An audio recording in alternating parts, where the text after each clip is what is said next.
There's one sentence people say completely by accident right before they trust you more than they meant to. And if you've ever heard that, you already know exactly what I'm talking about. There's one specific phrase that slips out of people almost by accident. And it's this: I don't even know why I'm telling you this. That sentence right there is the whole video. When someone says that, their guard didn't lower on purpose. It just gave out. Nobody plans to say that line. It happens mid-sentence, mid-story, when the words are already out before the filter catches them. That's the moment worth paying attention to, because a polite confession means something, but an accidental one means everything. You can't fake an accident. Her guard didn't step aside for you. It just forgot to show up. Most people think trust looks like a grand declarations. I trust you. You mean so much to me. Big dramatic moments. But your trust is a quieter and way less obvious than that. It shows up in the tiny slip-ups. The sentence says that it started with, I don't even know why I'm telling you this, or I've never said this out loud before. Those aren't compliments. She's handing you their evidence that's somewhere in her brain.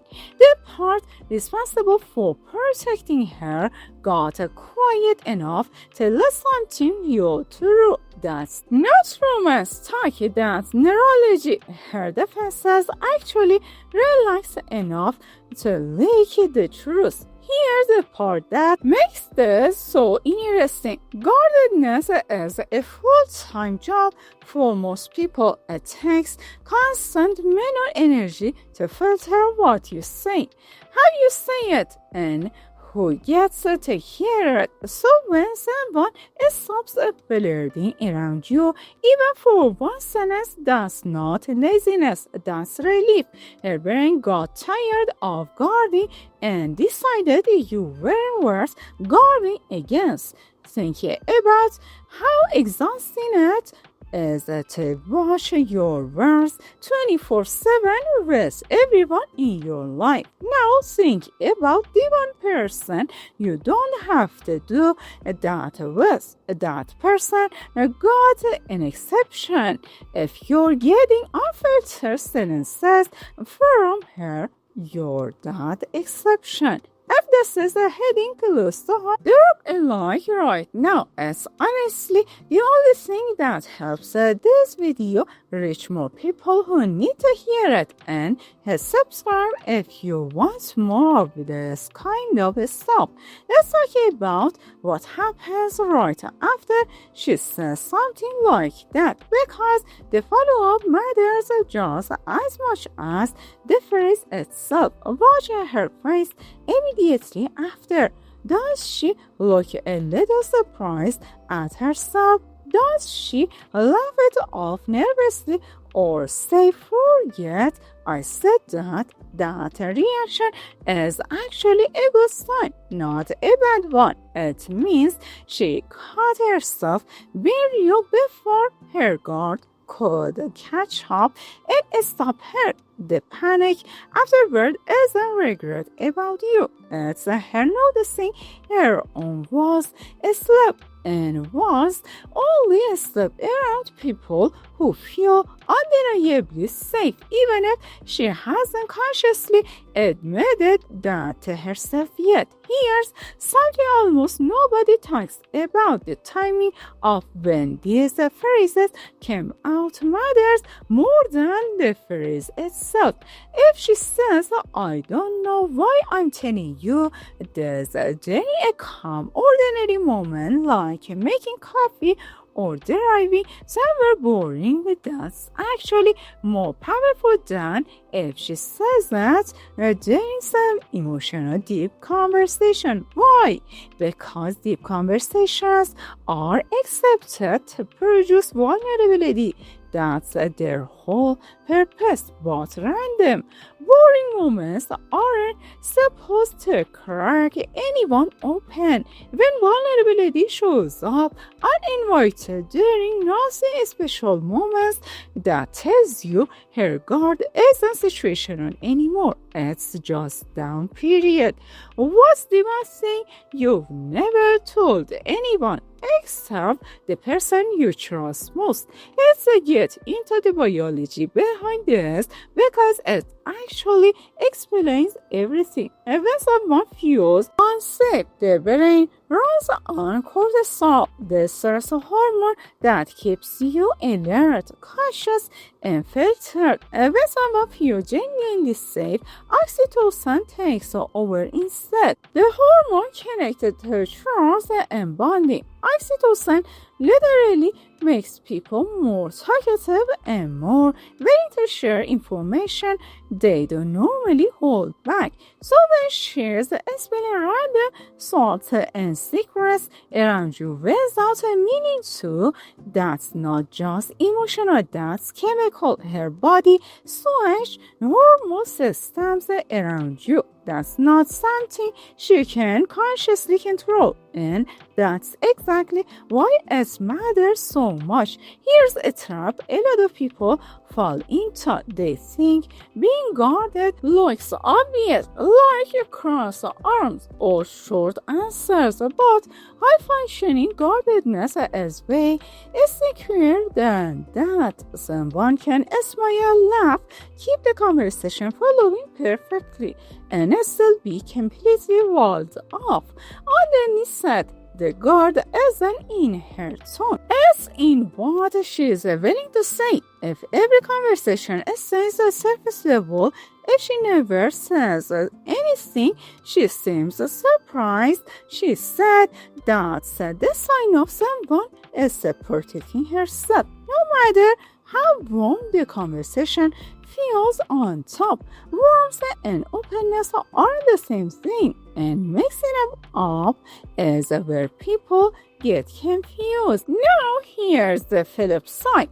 Once the guard is actually down, it shows up in specific patterns, not just one moment.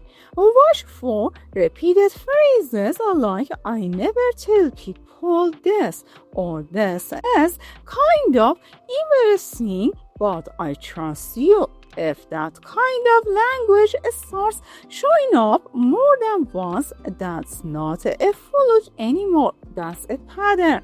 Patterns are what separate a one-time vulnerable moment from a genuinely unguarded relationship. Anyone can have one, a slap. Almost nobody keeps sleeping around someone they don't trust. Reputation is the real proof, not the individual sentence. Let's talk about what not to do when you notice this happening, because this is where a lot of people mess it up. The instant someone gets vulnerable, don't react with intensity. Don't say, "Wow, that's huge," or make a big deal out of it.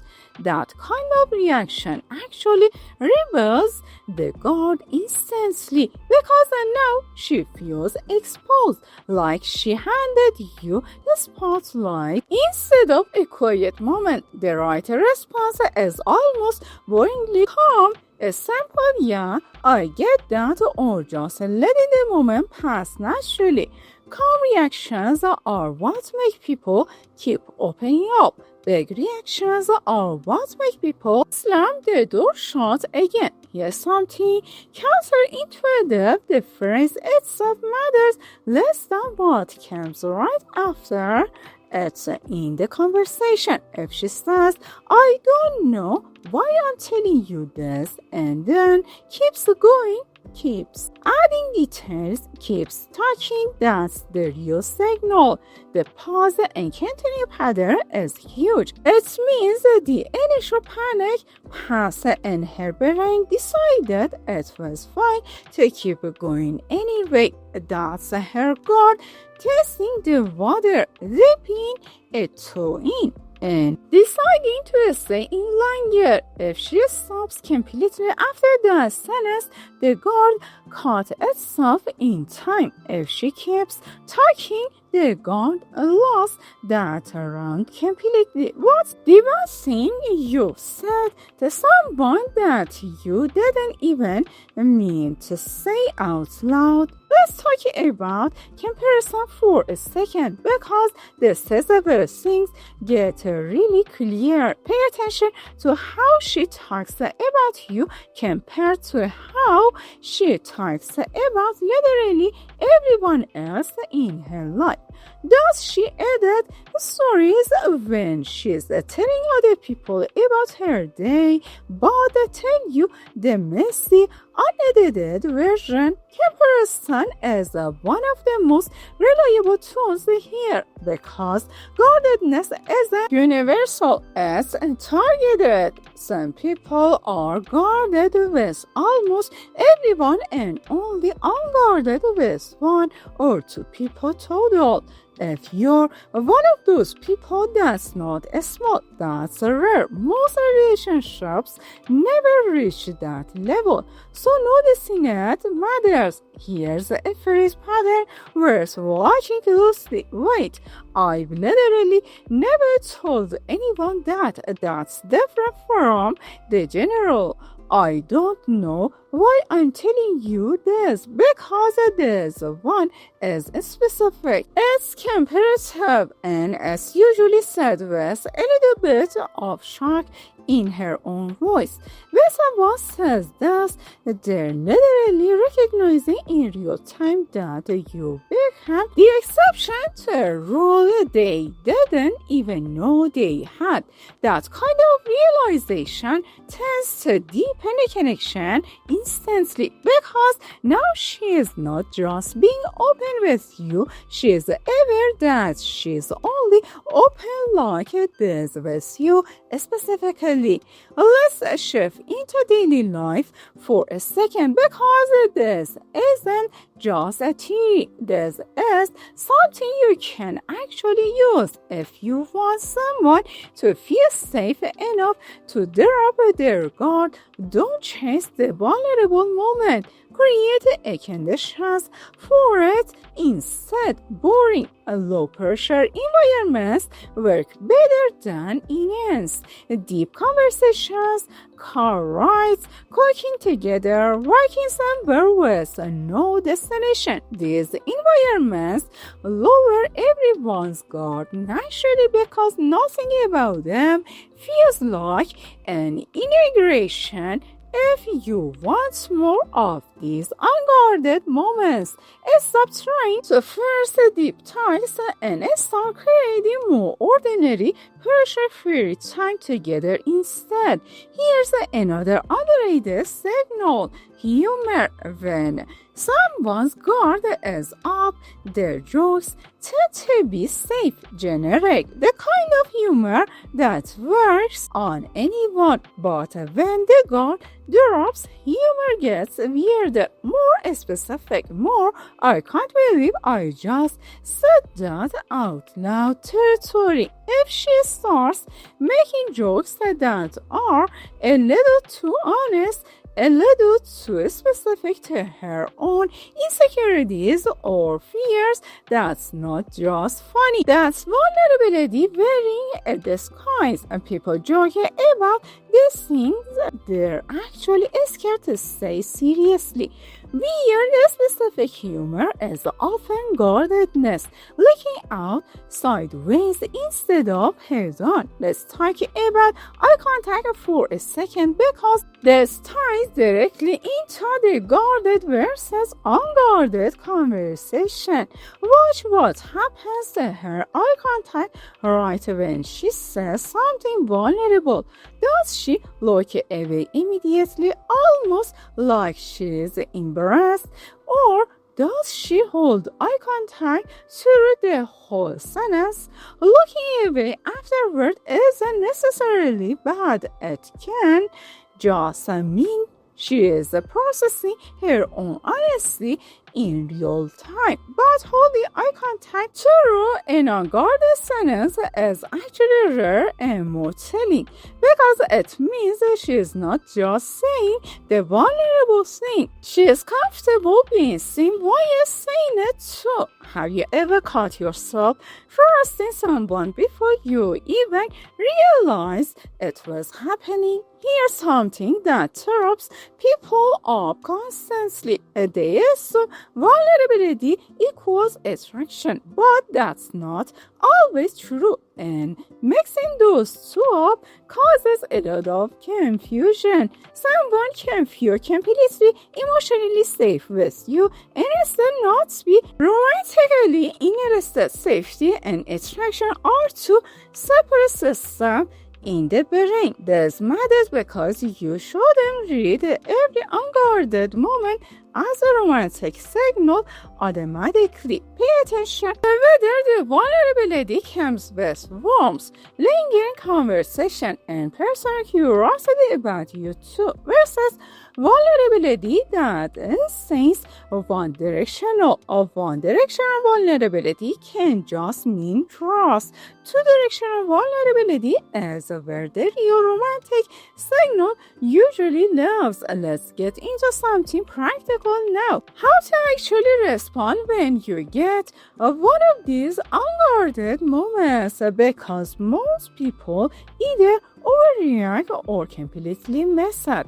The best response usually sounds something like, "Thanks for telling me that," said quietly without turning it into a whole scene. That signal sentence does two jobs at once. It acknowledges what just happened without making her feel exposed, and it reinforces that this is a safe space to keep doing that. People repeat behaviors that get rewarded gently. If vulnerability gets met with calm appreciation instead of intensity, she'll keep bringing more of it around you naturally. Here's a mistake almost everyone makes without realizing it.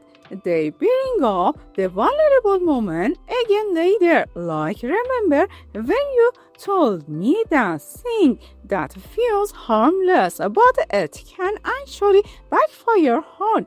Bringing it up again turns a private, natural moment into something that gets replayed and analyzed, and that makes people feel like their guard is slipping with a mistake instead of a normal part of getting closer. If she wants to bring it up again, she will. Your job isn't to remind her she was vulnerable. It's to make sure she never regrets that she was. Let's talk about texting for a second, because guarded behavior shows up differently over text than it does in person. In person, guardedness looks like short answers. Texting guardedness looks like delayed responses. There are replies and conversations that never go beyond logistics. When the guard drops over text, messages get longer, more detailed, sent faster, sometimes even a little chaotic, like she's typing thoughts as they happen instead of editing them first. If her texts start reading less like a press release and more like a stream of consciousness, that shift is worth noticing, because texting is actually one of the easiest places to hide behind a filter. And she stopped. Here's something that connects everything back together. All of these signals, the accidental phrases, the eye contact, the texting patterns, they're not separate things. They're all outputs of the same inner shift. Something in her nervous system decided you're not a threat anymore, and every one of these behaviors is just evidence of that decision. playing out in different areas of her life.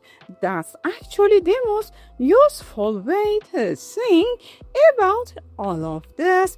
Stop looking for one big proof and start noticing the pattern across everything, because patterns don't lie the way single moments sometimes can. Before we wrap up, quick question for you. Have you ever actually invited someone to this channel or told a friend to check it out? If not, this video might be the one worth sending. Sometimes the person who needs to hear this isn't you, it's someone close to you. Let's talk about what breaks this trust once it's built, because this part matters just as much as building it in the first place. The fastest way to rebuild someone's guard is reacting badly to something vulnerable they shared even once.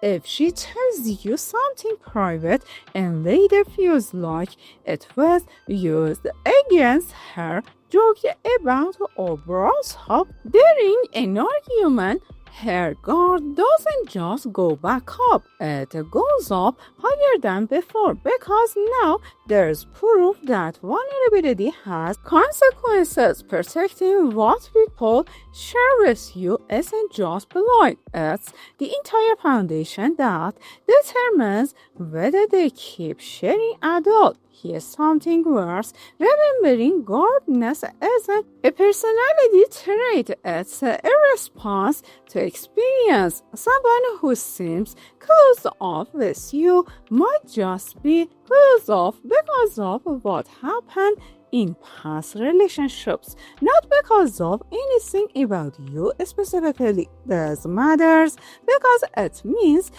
patience actually works here. You're not trying to change who she is. You're trying to prove slowly and consistently that you're not the person she's used to protecting herself from. That takes time, and rushing it usually backfires, because forced vulnerability isn't real vulnerability.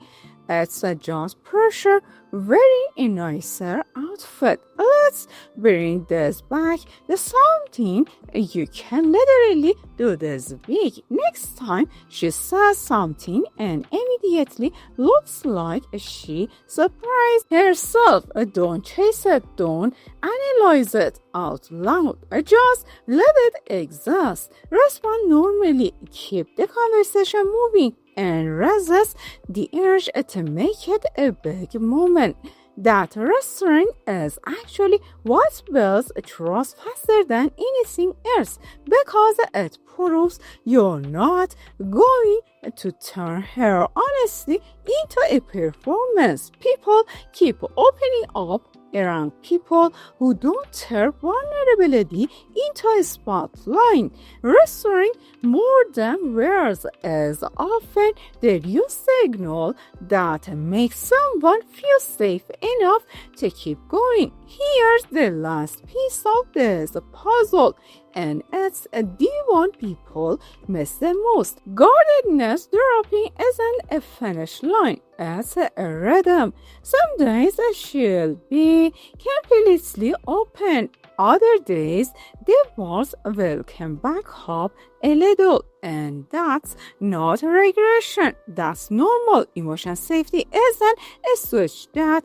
flips once and stays flip forever. It's something that gets rebuilt and reinforced in small moments over and over again. Don't panic if the openness isn't constant. What matters is the overall direction, and if the unguarded moments keep happening more often than not, that direction is telling you everything you need to know. So here's what to actually take from all of this.